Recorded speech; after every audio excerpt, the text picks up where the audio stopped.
Social media has been around for quite a while now, and I know some people who still are reluctant to use it. Is it because you don't think you'll get a client? Is it because you think it takes too much time, or you don't know what to post? What I've realized, the majority of them thought, yes, I can get a client from it, and you can. But the biggest things were they thought it was going to take them too much time, and they didn't know what to post. Your ideal client wants to make a connection with you. They want to make a connection with a real person. In order to make that connection, then your goal is to tell your story, to be you, and to bring aspects of your life, your interests, and the things that make you different into your marketing materials in order to make an emotional connection with an ideal client. And you want to then gather content and publish content in order to make a connection with that ideal client by addressing their biggest needs. Next, you want to stand out from the competition. If you don't stand out from your competition, all you can compete on is price.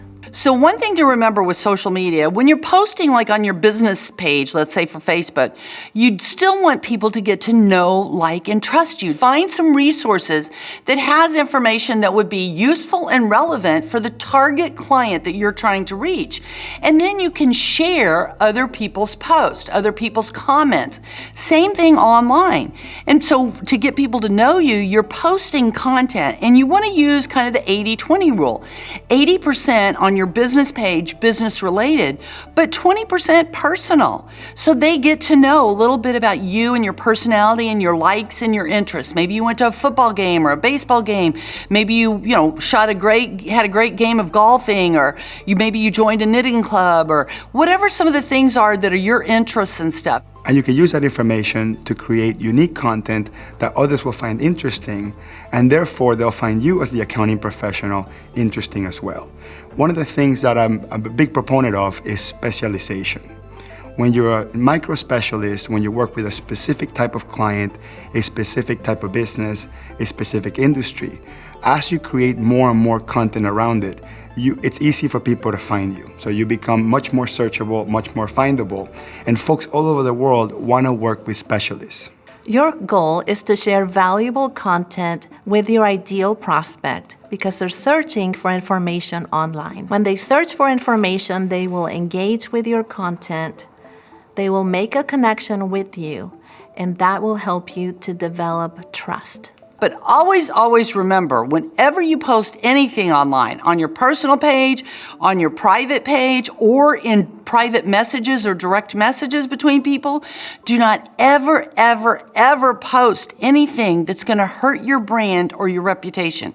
That is the number one asset most of us have, is our brand and our reputation. We don't want to do anything to jeopardize that. In providing content, your goal should be then to establish a content strategy.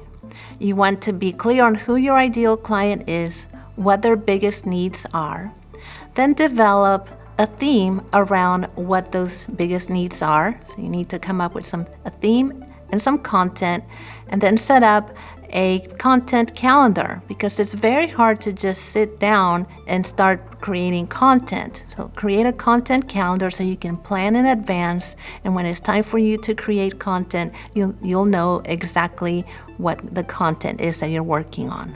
By far the biggest question that I'm asked is, what type of content should I create? One of the things I love to teach my colleagues is how to create effective marketing through tutorial-based videos.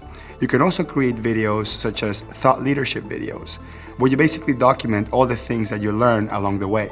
It's easy to document your findings. Every time you go into a new client that has a new unique perspective on the way they do business, they're a manufacturer, they create a new unique product, or they have a very unique way they serve their clients. Once you know who your target client is, it makes it much easier to create content that's just for them. Why are they watching? What compels your target client, your target customer, your target audience to click on that video and watch that content that you're creating? When is the right time to engage with you as a professional or to purchase your products or services? You need to clearly answer that question when you're creating that content. If you take that strategy and you're able to effectively answer all those questions to yourself as a content creator and to the watcher of that content, it will be very, very clear what the whole point of the video was, is to create an effective marketing message. You start by creating content that educates and inspires folks, and you end up getting a very strong lead, a very strong potential customer in which you build trust through your video, and they're gonna want to engage with you immediately. Through these social media postings, that's where you really can develop relationships online, and that can lead to referrals. For example, I had my practice for a number of years, and I decided I didn't like doing taxes, and I wasn't gonna do tax returns anymore.